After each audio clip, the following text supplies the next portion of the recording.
એક નેતા તરીકે ગોપાલભાઈ ઇટાલિયાને કયા સ્તર પર જોવા માંગો છો ત્યાંથી સક્ષમતાપૂર્વક? એ નેતા છે જ નહીં, બાળ ગોપાલ છે. હું સ્પષ્ટપણે માનું છું. નાનું પણ નાગનું બચ્ચું ડંખ મારે એટલે એને ઝેર બહુ જલ્દી ચડે. વંદન ભાદાણી જેની પાછળ પડી જાય ને એને એના દિવસો ગણવા પડે. તો ફરી એકવાર આપ સૌનું સ્વાગત છે લ્યો સાંભળો વાતના પોડકાસ્ટમાં. આજે આપણી વચ્ચે એક એવી વ્યક્તિ છે કે જેને તમે બહુ સારી રીતે ઓળખો છો. અવારનવાર ફેસબુકના માધ્યમથી તમને એવી બધી બાબતો પહોંચાડવાનું કામ કરે છે કે જેનાથી તમને કંઈક શીખવા તો મળે પણ ખરેખર જાગૃતતા પણ મળે. તો આપણી વચ્ચે ઉપસ્થિત છે વંદન કુમાર ભાદાણી, ત્રિશુલ ન્યૂઝના ફાઉન્ડર. તો વંદનભાઈ, આપનું સ્વાગત છે અમારા પોડકાસ્ટ લ્યો સાંભળો વાતમાં. આનંદ છે વાત તમારી સાથે કરીને. તમારે ઓલું બોલવાનું છે, તમે આયા અમને ગમ્યું એવું કંઈક બોલો તો હું.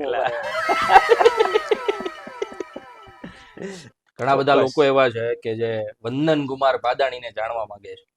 ફેસબુક ઉપરથી ઘણા બધાના મેસેજ આવ્યા કે એને આ સવાલ પૂછજો, એને આ સવાલ પૂછજો. એટલે લોકોને પૂછવું તો ઘણું છે પણ હવે બીક લાગે છે. કાંઈ નહીં, પૂછી લેવાનું. આપણે જવાબ દઈએ જ છે, બધાને દઈએ છે. તો પહેલો સવાલ એ છે કે બીસીએ કરેલ સ્ટુડન્ટ, બ્રિલિયન્ટ સ્ટુડન્ટ, પત્રકારત્વ તરફ કેમ આગળ લીધો? કંઈક જીવનમાં એવા વળાંકો આવેલા હતા. નામ સાથે હું વાત કરીશ. 2013-14 મેં પાસ આઉટ કર્યું બીસીએ. 13-14 નેશનલ યુવા સંગઠન કરીને 2011-12 શરૂ થયેલું અમારે સુરતમાં તરવરિયા યુવાનો, જે સુરતની સિસ્ટમ સામે કે સુરતમાં ભોગ બનતા લોકોને કંઈક ન્યાય મળે એવી કોશિશ કરવાની. અત્યારે હાલમાં સુરતમાં ઘણા પોપ્યુલર એવા ચહેરાઓ છે, એ નેશનલ યુવા સંગઠનની જ દેન છે. અલ્પેશ કથિરિયાની વાત કરો, ગોપાલ ઇટાલિયાની વાત કરો, બીજા ઘણા ભાજપમાં 2-3 નેતાઓ છે જે આ સંગઠનના માધ્યમથી બહાર આવ્યા છે. સૌથી પહેલી લડાઈ અમે સુરતમાં આ સંગઠન જે શરૂ થયેલું, ટીઆરબી જવાનો, જે અત્યારે બધા અલગ અલગ નામોથી પણ અમને બોલાવે છે, પણ આ ટીઆરબી યુવાનોનું શોષણ થાય છે એવું 2012-13 અમે જોયેલું. ત્યારે ફર્સ્ટ ટાઈમ મેં આરટીઆઈ કરેલી કે આ યુવાનોને કેટલું પગાર મળે છે, એ લોકોને કેટલી કલાક કામ કરવાનું હોય છે, એ લોકોને શું સુવિધા આપવાની હોય છે. પણ તત્કાલીન સુરતના કમિશનર રાકેશ અસ્થાના, જે સીબીઆઈના ડિરેક્ટર પણ બન્યા હતા, એમને આ વસ્તુ ખોટી લાગી કે તમે હિસાબ કેમ માંગો અમારી પાસે? અમારે જે દેવું છે અમે દઈશું, તમે ના પૂછી શકો. ટીઆરબી નથી માંગતા હિસાબ, તો તમે કેમ માંગો છો? અમારે વેદના હતી કે ટીઆરબીઓ તડકે ઉભા રહીને કામ કરે છે, એને કેટલું વેતન મળે છે. એ વખતે કંઈક 118 રૂપિયા દિવસનું દૈનિક ભથ્થું મળતું, સમથિંગ. શોષણ થતું બહુ. એટલે એને ન્યાય અપાવવા માટે મેં કોશિશ કરેલી. તો જવાબ દેવામાં અધિકારીઓને એમ પણ તકલીફ હોય છે. તો એ વખતે એસઓજી ડિપાર્ટમેન્ટ હોય છે, એના માણસો મારી પાછળ બહુ દિવસ ફર્યા. રાકેશ અસ્થાને પર્સનલ ઇન્ટરેસ્ટ કે આ કોના કહેવાથી આ ટીઆરબીના ન્યાય માટેની વાત કરે છે. તો ફર્સ્ટ ટાઈમ મારો એવો વળાંક આવ્યો. બાકી 2013-14 મારે યુકે જવાનું સપનું હતું. IELTS મેં પાસ કરી હતી, 7.5 બેન્ડ પણ આવી ગયા હતા. પણ ત્યારે રાકેશ અસ્થાને મને બોલાવીને પહેલા તો ધમકીની વાત કરી, પછી થોડુંક વાતચીત કરી, એટલે એને ખબર પડી કે ભાઈ આ યુવાન કંઈક કરવા માંગે છે. પછી મને કે આપ આવો, હમ સાથ મિલકે કુછ સુરત કે લીએ અચ્છા કરેંગે. સારી સારી વાત કરી. એને જાણ્યું મારે વિદેશ જવું, તો કે આપ ઇધર રહે કે અચ્છા કરો. તો એને સારી વાત પણ એક કરી.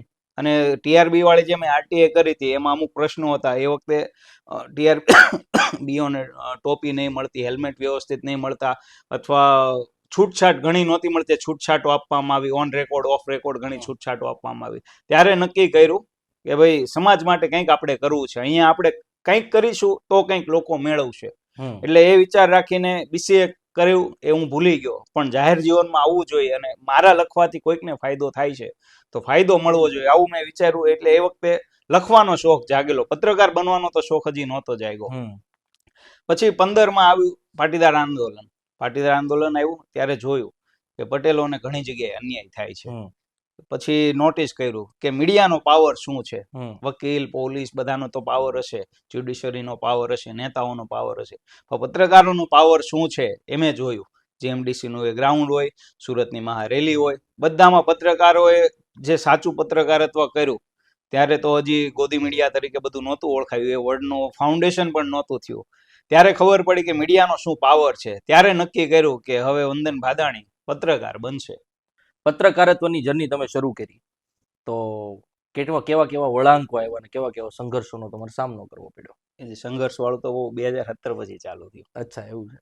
શરૂઆતમાં તો મને કોઈ એવા સંઘર્ષનો સામનો નહીં કરવો પડેલો, કેમ કે સરકાર વિરોધી વાતાવરણ હતું આંદોલનનું. હું આંદોલનનું લખતો, કે ભાઈ આ લોકોને આવો અન્યાય થાય છે, શહીદો ત્યારે થયેલા, રેલીઓ નહીં થવા દેતા, ભેગા નહીં થવા દેતા, આ બધું લખતો અને પાટીદાર આંદોલનકારીઓ, સવર્ણ સમાજ આખો એ વાતોને શેર કરતો.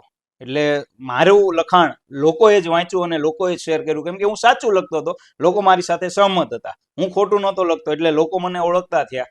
અને ઘણા મિત્રો પણ એવા મને મળ્યા જેમાં મને મદદ કરી.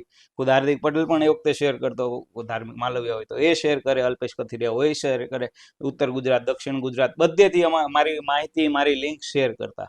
એટલે વ્યૂઝ મને મળ્યા, મને લોકો ઓળખતા થયા અને મને હિંમત મળી કે ભાઈ ખાલી એક સમાજ માટે કેમ, બધા સમાજને જરૂર છે પત્રકારની.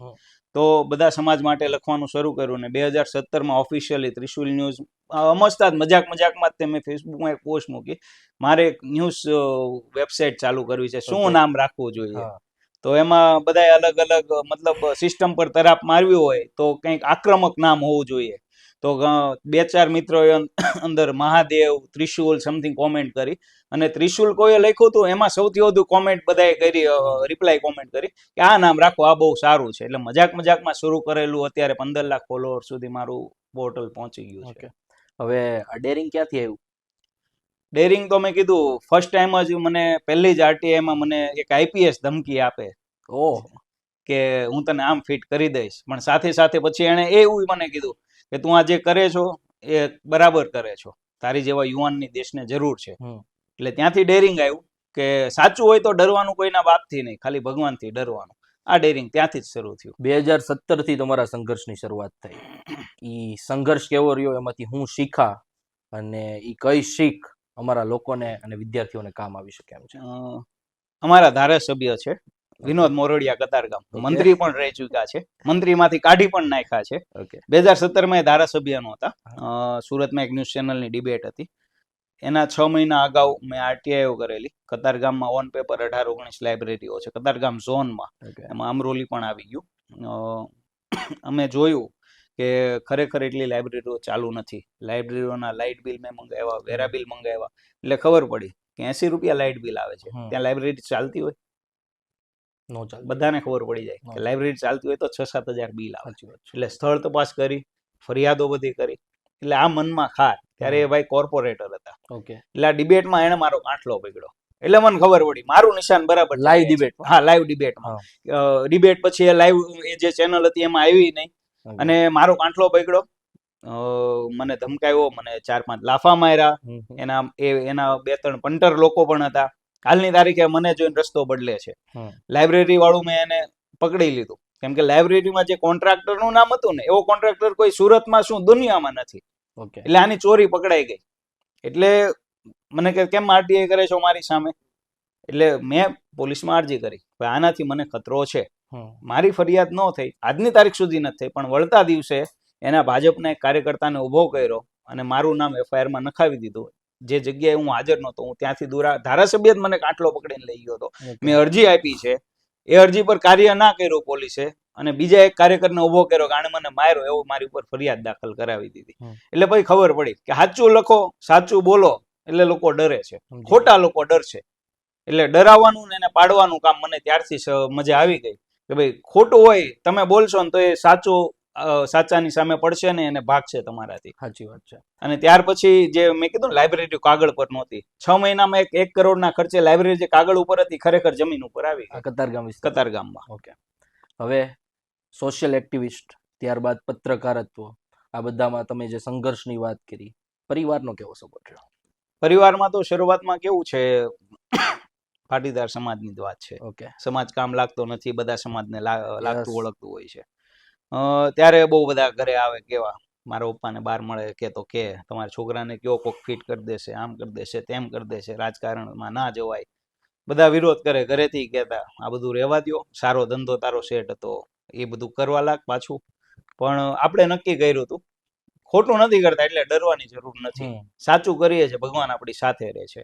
શરૂઆતમાં બધા વિરોધીઓ હતા, ઘરે ધમકીની ભાષામાં કે ડરની ભાષામાં કે, પણ અત્યારે ઉલટું છે. અત્યારે જ સંબંધીઓ મારા બાપાને મળે તો એમ કહેતા હોય કે હું કહેતો હતો ને વંદન આગળ જશે, અને એ જ લોકો મારી પાસે અત્યારે કામ માટે કે મદદ માટે સલાહ લેવા આવે છે.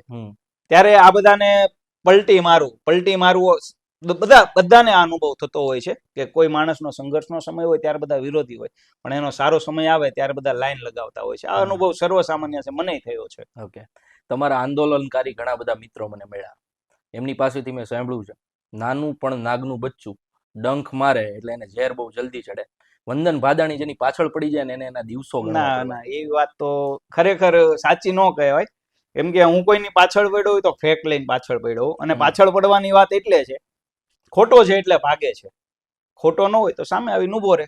હું એની પાછળ નહીં પડું, સામે રહીને બોલીશ, વાત કરીશ, સવાલના જવાબ આપશે, મને યોગ્ય લાગશે, સાચા લાગશે, સાચો હોય માણસ સામે આવે. અત્યાર સુધીનો રેકોર્ડ છે, મેં ઘણાની વિકેટ પડી છે મારા કારણે, કે બધા મિત્રોની સાથે રહીને કર્યું છે.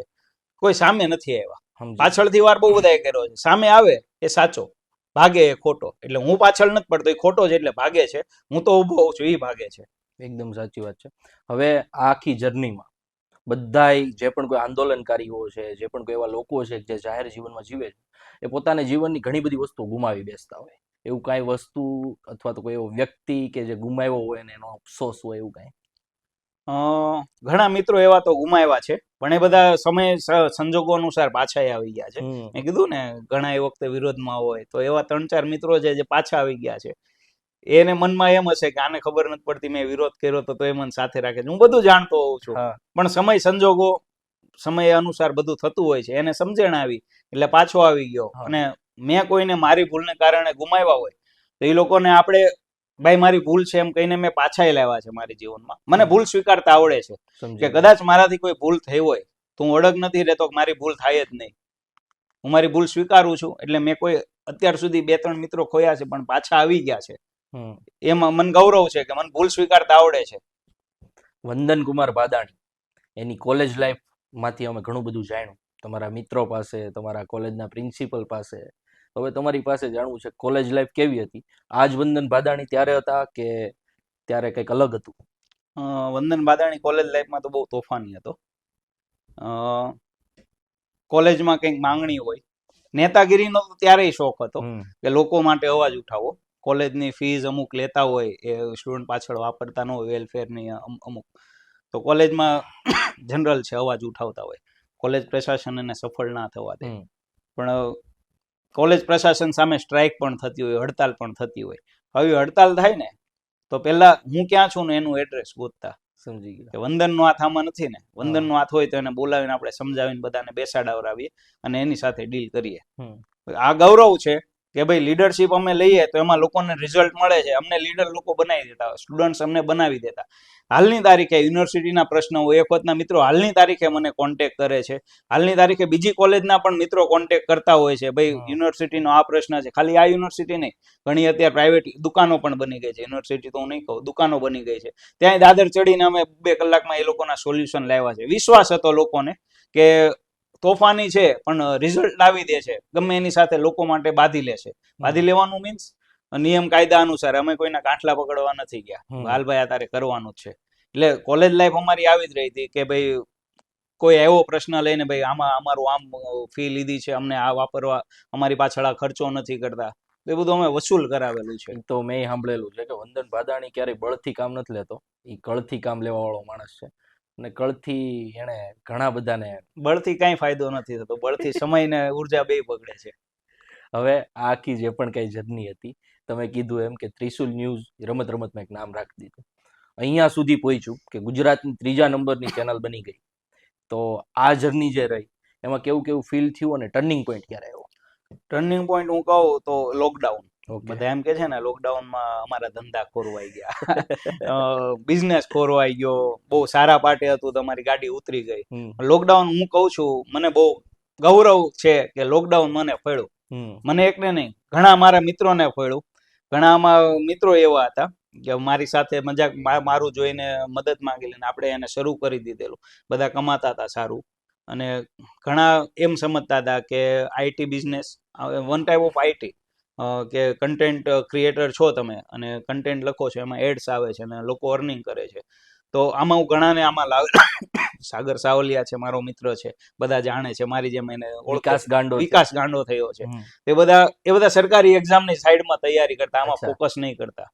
ત્યારે જે તે સમયે સરકારી તૈયારીઓ ફોર્સફુલી, મને ગૌરવ છે કે એને ફોર્સફુલી મેં કીધું ને એને મૂકી દીધી અને આની આ ઇન્ડસ્ટ્રીમાં રહ્યા અને લોકડાઉનના 12 મહિનામાં કરોડ રૂપિયા કમાયા છે. તો ખરેખર લોકો જાણવા માંગે છે કે હમણાં વંદન કુમાર વાદાણી એક કેસમાં લાજપોર ગયા હતા. લાજપોર નથી ગયા કા? ના, લાજપોર જ તે. અચ્છા. તો ખરેખર લોકો જાણવા માંગે છે અને ફેસબુક ઉપર ઘણી બધી પોસ્ટો છે કે આઈ સપોર્ટ વંદન ભાદાણી, એની સાથે જે થયું એ ખોટું થયું. હમણાં જ તમે એક કેસમાં લાજપોર જેલમાં ગયા, તો એ કેસ શું હતો ને ખરેખર લોકોને જાણવું છે તો તમે એ કહો. એ જે ફરિયાદ મારી પર થઈ, જોકે થઈ નથી, મારું નામ ફરિયાદમાં નાખવામાં આવ્યું. શું કરવા એનું કારણ પણ વિસ્તૃત કહું. 12 જાન્યુઆરી મારી ઓફિસની એક્ઝેક્ટ સામે એક સોસાયટી છે. એ સોસાયટીના ગેટ પર એક નાની બાળકી જતી હતી. એને એક મજૂર જેવો દેખાતો માણસ કંઈક એ જ સોસાયટીમાં કંઈક કન્સ્ટ્રક્શન ચાલતું ત્યાં કામ કરતો હશે. એ વિકૃત બુદ્ધિનો માણસ, નાની દીકરી જે છે, એજ તો મને ખ્યાલ નથી, એને ગુપ્તાંગ પર ટચ કરે છે, મારે છે અને એને તાકીને ખરાબ દ્રષ્ટિથી જોવે છે. સીસીટીવી આખું ફૂટેજ રેકોર્ડ થયું. એટલે ઘરે જઈને મમ્મીને દીકરી ત્યાં લઈને આવે છે. સોસાયટી વાળાને પૂછે છે, એટલે એ લોકોએ સીસીટીવી કદાચ જોયું હશે, ખરાઈ કરી હશે. એટલે 181 ને બોલાવવામાં આવે છે. અભયમ આપણી મહિલા હેલ્પલાઇન હોય છે. તાત્કાલિક મહિલા અભયમ આવે છે. ખાખી વર્દીમાં મહિલા કોન્સ્ટેબલો સાથે આવે છે અને ઘટના ત્યાંથી જ શરૂ થાય છે. ફરિયાદ કરવા માંગે છે ફરિયાદી. સોસાયટી વાળા એની સાથે જાય છે. એ બાળકીને, ભોગ બનનાર બાળકીને પીસીઆરમાં બેસાડીને લઈ જાય છે, જે ખરેખર એવું ન થવું જોઈતું હતું. ખરેખર અહીંયા આવીને ફરિયાદ નોંધવાની હોય છે. એ ફરિયાદીને એની મમ્મીને લઈને પોલીસ સ્ટેશન જાય છે અને પોલીસ સ્ટેશને જઈને ત્યાં એવી સમજ આપવામાં આવે છે, તમે નાના માણસો છો, તમારે ફરિયાદ ન નોંધાવો, એમાં સમય બગડે. સમજી ગયો. અને તમારી બદનામી થાય. આ સિરિયસ ઇસ્યુ હતો. આ વાત મારી પાસે અલગ માધ્યમોથી મને ઘણા લોકોએ મોકલી કે આવું થયું છે. એટલે જાગૃત નાગરિક તરીકે સિંગણપુર પીઆઈએસસી રાઠોડ મારા મિત્ર છે, એમને મેં વોટ્સઅપમાં વિડીયો મોકલો અને એ સિવાય પોલીસ સ્ટેશનના બીજા 3-4 મિત્રો હતા, એમને પણ મોકલો. એટલે પીઆઈને મેં કીધું, સાહેબ આમાં ફરિયાદ દાખલ કરવી જોઈએ. તો પીઆઈ એવું કહે છે કે અમારે ક્યાંથી એને શોધીને લાવવો, એનો ફોન નંબર અમારી પાસે નથી.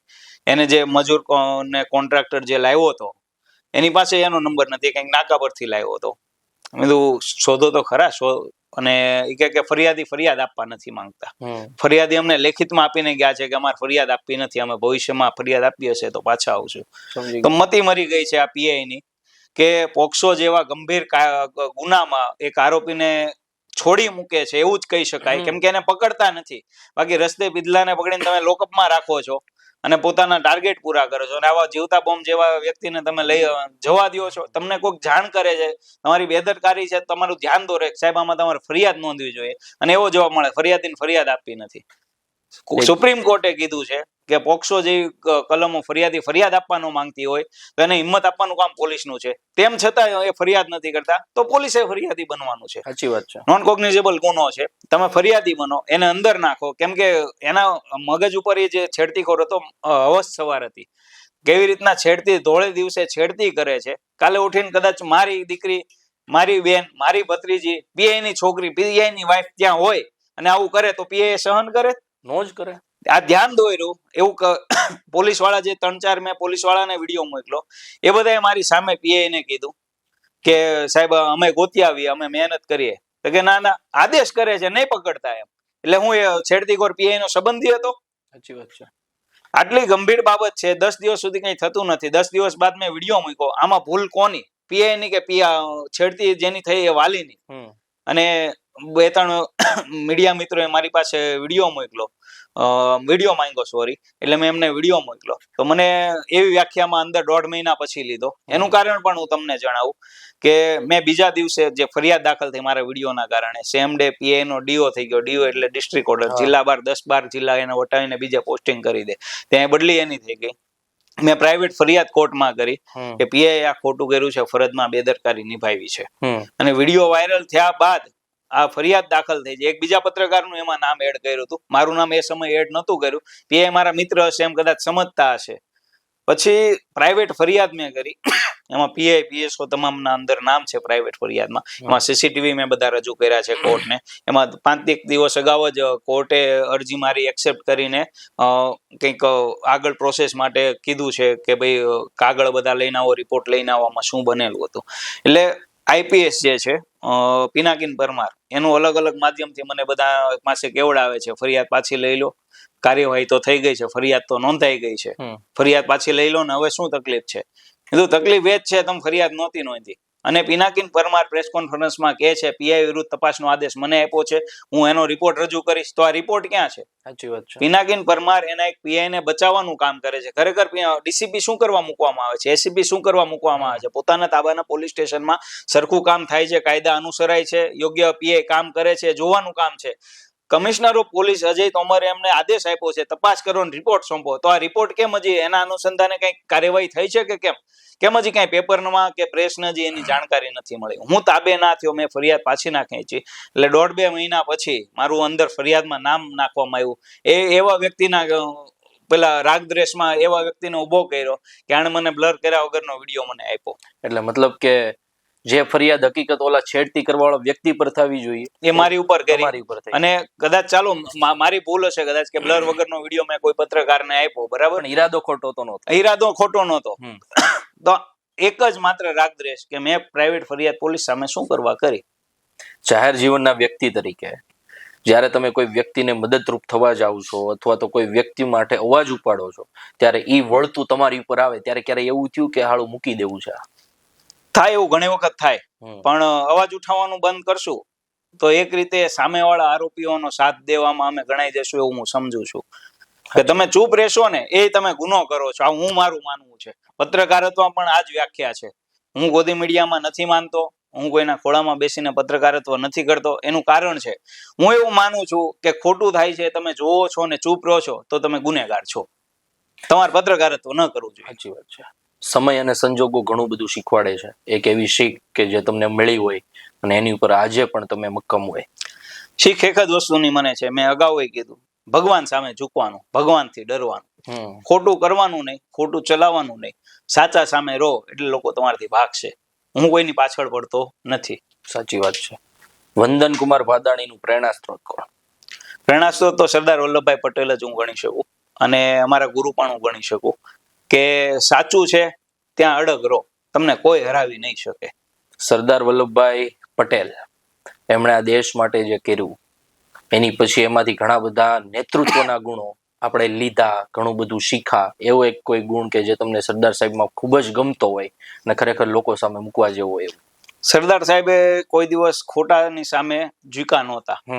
કાયમ કહેતા હું ઝૂકું તો પરમેશ્વરને ઝૂકું, બીજા કોઈ સામે હું ના ઝૂકું. બસ આ જ વસ્તુ હું અત્યાર સુધી મારા વોટ્સએપ સ્ટેટસમાં પણ લોકો વાંચતા હશે. 3-4 વર્ષથી એક જ સ્ટેટસ મારે છે, શીશ ઝૂકે તો પરમેશ્વરને ઝૂકે, બાકી કોઈને નહીં. ઘણા એલિગેશન પણ કરતા હોય છે કે ભાઈ તારે આ નેતા સાથે સારું છે, આ નેતા સાથે સારું છે, આ નેતા સાથે તાર પર્સનલ પ્રોબ્લેમ છે. એ મારો પર્સનલ વ્યૂ છે. એ મારા ત્રિશુલ ન્યૂઝ કે મારા પત્રકારત્વનો વ્યૂ હું નથી રજૂ કરતો. હું મારા પ્રોફાઇલ પર મારા પર્સનલ વ્યૂઝ ઓપિનિયન મૂકતો હોઉં છું, જે મને અધિકાર છે અને કોઈ મને એના માટે રોકી ના શકે. લોકોનો જે મારી પ્રત્યે વ્યૂ હોય એ એમનો વ્યૂ છે, એમને મુબારક. કહેવાય છે કે વંદન કુમાર ભાદાણી ધાર્મિકતામાં બહુ માને. ધાર્મિક રીતે વંદન કુમાર ભાદાણી સામે કોઈ એલિગેન્સ થાય તો એને બહુ નમતું જોખવું પડે સામેવાળા વ્યક્તિને. તો એવું હોતું નથી. બધાના મેં કીધું સામેવાળાનો વ્યૂ છે, હું મારો વ્યૂ મૂકતો હોઉં છું. એ સામેવાળો એની ધાર્મિક આસ્થા એની ધાર્મિક આસ્થા છે, મારી આસ્થા એ મારી આસ્થા છે. હું કોઈને ઠેસ પહોંચાડવા નથી જતો. હા, એ મારા ધાર્મિક પેલાને કોઈને ઠેસ પહોંચાડતો હોય તો એને જવાબ જરૂર આપું અને હું તાર્કિકતાથી જવાબ આપતો હોઉં છું. એટલે સામેવાળાની ચૂપ થતી હોય છે. હું એને બગાડતો નથી, હું એને ચૂપ કરાવતો નથી, પણ એ ચૂપ થઈ જાય છે કેમ કે મારી તાર્કિકતા મેં રજૂ કરી હોય છે જેનો એની પાસે જવાબ નથી હોતો. હું એવું માનું છું કે વંદન કુમાર ભાદાણી એક એવા પરિવારમાંથી આવે છે કે જે પરિવારે અત્યાર સુધીમાં લાખો યુવાનોનું જીવન સુધાર્યું છે, લાખો યુવાનોની સાથે રહી એમને એક રસ્તો બતાવ્યો છે. બીએપીએસ સંસ્થાન સાથે વંદન કુમાર ભાદાણી જોડાયેલા છે. તો એના અમુક ગુણો કે જેમાંથી તમને કંઈક શીખવા મળ્યું હોય અને લોકોને પણ શીખવા જેવું હોય. સત્ય સાથે રહેવાની વાત હું શીખો છું. લીડરશિપની સ્કિલ મારામાં જે કાંઈ છે એ ત્યાંથી આવી છે. મારી બોલવાની છટા છે તો બાળમંડળનો સંચાલક હતો ત્યાંથી મને શીખવા મળ્યું છે. મેં કીધું ને મારા ગુરુનો રોલ છે અને સરદાર વલ્લભભાઈ પટેલ મારો રોલ મોડલ છે. બધું મને ત્યાંથી જ મળ્યું છે, હું શીખો છું. હવે થોડાક ફ્રેન્કલી થઈ જાય, થોડાક હળવાશમાં બે જાય. હવે વંદન કુમાર ભાદાણી હમણાં જ વંદનભાઈ ના લગ્ન થયા, તો એક વર્ષ લવ મેરેજ હતા કે અરેન્જ મેરેજ? એ લવ અરેન્જ બધું ભેગું ગણીશ તો પણ ચાલે. તો અને મેં પ્રથા પણ એક તોડી છે કે હલારી ગોલવાડિયાની બધા વાતો કરતા હોય છે, મેં પ્રથા તોડી છે. હું કટ્ટર દુશ્મન છું એ વાતનો કે તમે સમાજમાં રહો છો તો સમાજમાં ભાગલા કેમ? તમે પોતાને પટેલ ગણાવો છો તો પટેલોમાં તમે ભાગલા કેમ ગણો છો? અને દેશવાસી તરીકે તમે ભાગલા જ કેમ પાડો છો કોઈ સમાજમાં, સંપ્રદાયમાં? સૌથી મોટો સપોર્ટર હોય તો એ પરિવાર હોય. 100%. અને એમાં તમારા જીવન સાથીનો તમને કેવો સપોર્ટ રહ્યો છે, અત્યારે શું સપોર્ટ કરે છે, અને એમની પાસેથી તમે શું આશા રાખો છો? એને મારી જેમ નહીં ડરવાનું આવડત એનામાં મારી સાથે આવી ગઈ છે. અને ના, શરમાવાની તો વાત નથી, પણ આ મોટો સૌથી સપોર્ટ છે. બાકી ક્યાંય ફસાવાની વાત આવે તો સૌથી પહેલા ઘરમાં રોવે ને તો મહિલા જ રોવે, લેડીઝ જ સૌથી પહેલા રોવે, અથવા ડરે અને ખોટા રિએક્શન આવે, અથવા કોઈ દોડતું હોય તો એને નીચે બેસાડવાની વાત મહિલા જ કરે કે ભાઈ આપણે આ બધું નથી કરવું, આપણે ઘરમાં રહ્યું, આ બધું નથી કરવું. મને સૌથી સારી ઇન્સ્પાયરેશન, હિંમત ઘરેથી જ મળે છે અને મહિલાઓ જ આપે છે. કે કદાચ મારી સાથે ખોટું થયું તો એ લોકો રેડાય નથી. સમજી ગયો. અને મેં તો એ લોકોને એવો મેસેજ આપ્યો હતો કે કોઈ જેલે મળવાય નહીં આવતા. હું ખોટામાં ગયો નથી, ગૌરવથી બધાને કહેજો. આમાં કેવું હોય, કાંકરી ચાળો બધા કરવા બહુ આવે ને, એટલે 2-4 લોકો આવ્યા છે, એ લોકોને ઘરની મહિલાઓએ જ જવાબ આપી દીધો છે કે કાલ સવારે તમારી છોકરી દીકરી હશે ને, એને જરૂર પડશે ને તો વંદન તમારા માટે લડશે. એટલે એ લોકોની ચૂપ ત્યાં જ મહિલાઓએ જ કરાવી દીધી છે. હવે તમારું કરિયર જ્યારથી શરૂ થયું સોશિયલ એક્ટિવિસ્ટ તરીકે, ત્યારથી અહીંયા સુધીમાં ઘણા બધા લોકો સાથે તમે રહ્યા, એમાંથી ઘણા બધા લોકો નેતા થયા, મોટા નેતા થયા. તો ઈ વારાફરતી હું એક એક નામ લઈશ, એમના માટે તમારે થોડું ઘણું કહેવાનું છે. સૌથી પહેલું નામ છે હાર્દિક પટેલ. હાર્દિક પટેલનો ખુલ્લેઆમ મેં બહુ વિરોધ કર્યો છે, અને વિરોધ ખોટી વાતનો મારો હોય નહીં. હાર્દિક પટેલ હાલની તારીખે સમજે છે, હાલની તારીખે મને યાદ કરે છે. હું વાત કરું, બોલને ભાઈ વંદન એમ કે છે. નગર કેવું હોય, મોટો માણસ થઈ જાય ને તો નાનાને ભૂલી જાય. પણ મને ગૌરવ છે કે મને હાર્દિક પટેલ હજી ભૂલ્યા નથી. એનું કારણ છે, એ વખતે હું એનો વિરોધ કરતો ને ત્યારે કદાચ મનમાં કડવું લાગતું હશે, કે હું જે સવાલ કરતો ને એના જવાબ હોય ને, એટલે આમાં કેવું હોય, અંધભક્તો બધાના હોય, તો ભાઈ ના 5 અંધભક્તો હોય, મને ગાળો દેતા. એક બે વાર મારી ઉપર ટપલી દાવ કરેલો છે, પણ એ ટપલી દાવ વાળા અત્યારે એની જગ્યાએ છે, એની લેવલ પ્રમાણે ત્યાં છે, હું મારા લેવલે છું, હાર્દિક પટેલ એના લેવલે છે. અમારી બે વચ્ચે અત્યારે બહુ સારું છે, અને સુરત આવે તો યાદ કરે છે. ઇન્ડિયન નેશનલ કોંગ્રેસ છોડ્યું અને ભારતીય જનતા પાર્ટી તરફ આગળ વધ્યા, ત્યારે તમારું કેવું રિએક્શન હતું? મારો મત એ જ હતો કે તારે પોલિટિકલ કેરિયર જ ભાઈ બનાવવું હોય તો જે માંગ હતી ઈબીસી ની, એ આખા રાષ્ટ્રને મળી છે. ત્યાં પાટીદારો, ગુજરાતના પાટીદારો માટે આંદોલન ભાઈ કર્યું હતું, આખા દેશના સવર્ણોને મળ્યું છે. તો તાર ભાજપમાં જવાય. સમજી ગયો. કેમ કે આખા દેશના સવર્ણો તારી સાથે જોડાઈ જશે, અને તું એકમાત્ર એવો વ્યક્તિ છો જેણે 25 લાખ લોકોને એક દિવસમાં ભેગા કરી દીધા હતા. આવું અત્યાર સુધીમાં ઇતિહાસમાં કોઈ નથી કરી શક્યું. ભવિષ્ય શું ભાખો હાર્દિક પટેલનું? એ ઉગતો સૂરજ છે, હજી એનું મધ્યાહન નથી થયું, એટલે હજી ઉપર જશે.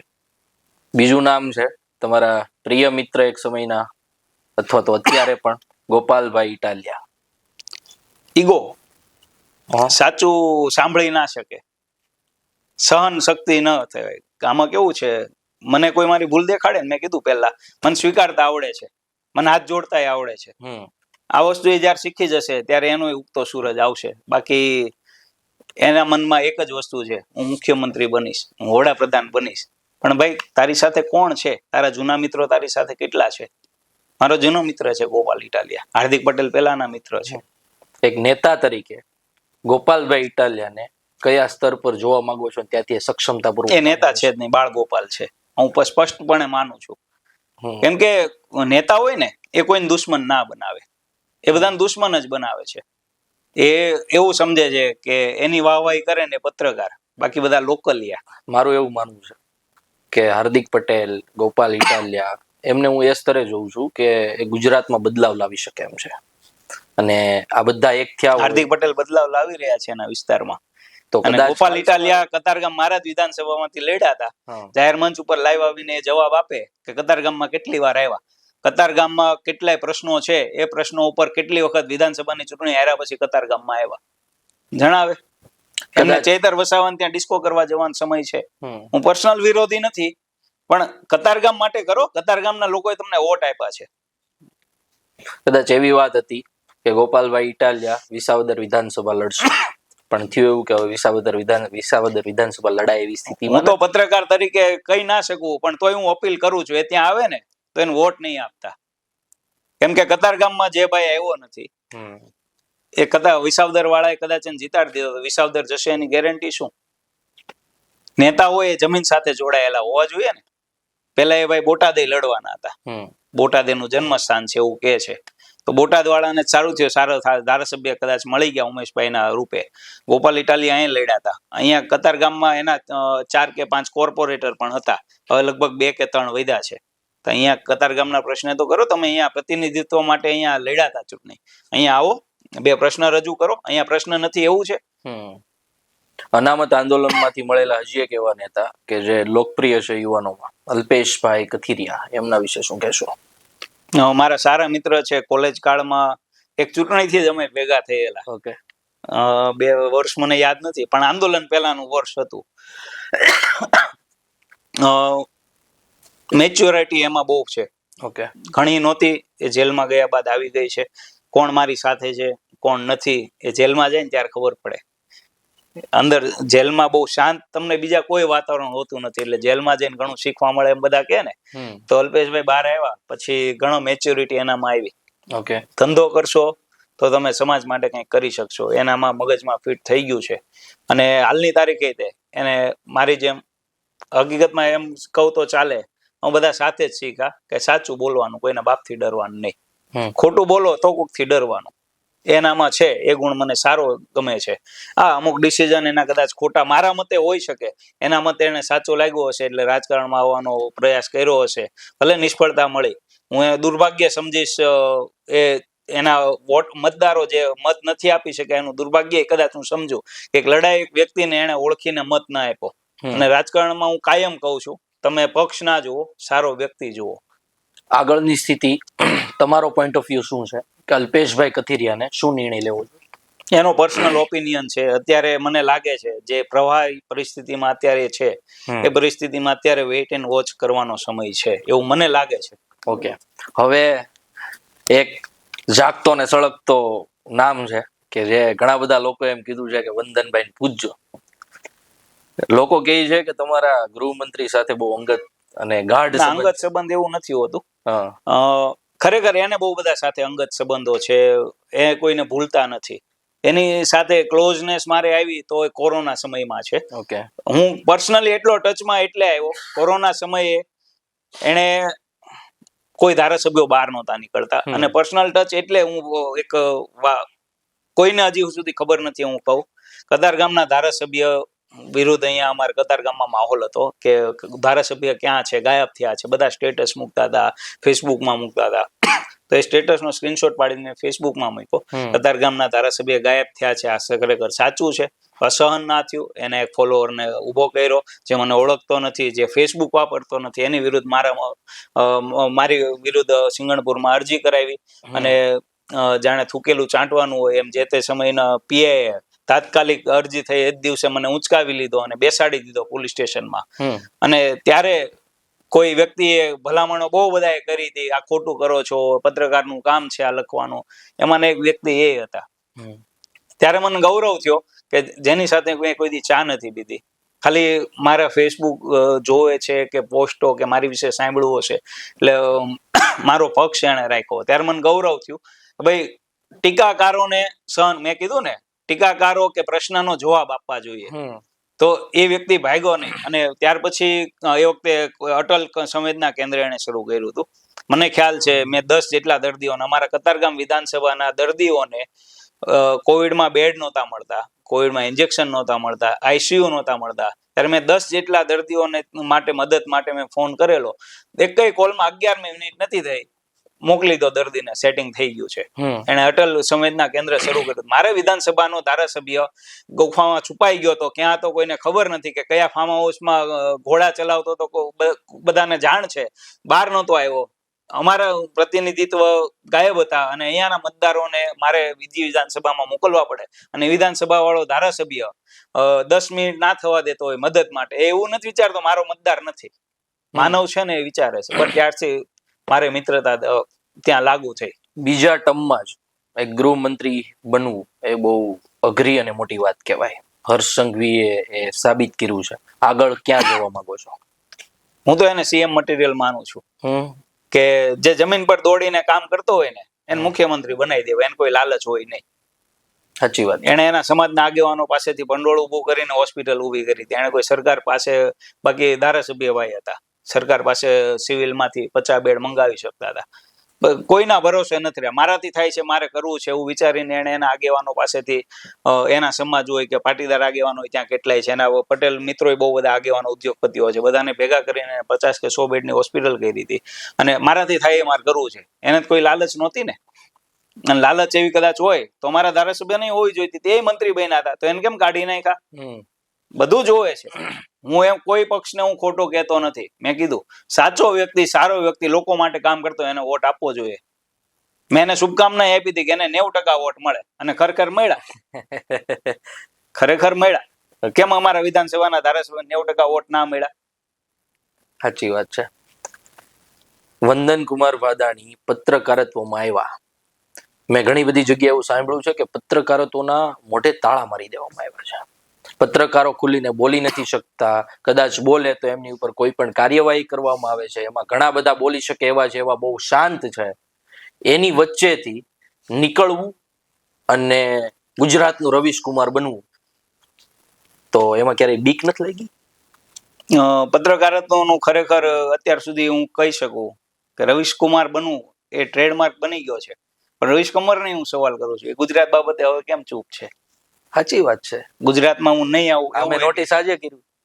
આ વસ્તુ મેં મારી ઓફિસના ઓપનિંગ વખતે રવીશ કુમારને ઇન્વિટેશન આપ, મારી સાથે વાતે કરી, ટેલિફોનિક સીધી મારી સાથે વાત કરી. પણ મને કે ગુજરાત મેં કુછ રહા ही नहीं है, क्यों आए? રવીશ કુમાર પણ ચૂપ થઈ ગયા છે ગુજરાત બાબતે. આશા છોડી દીધી છે. અને મેં આશા નથી છોડી.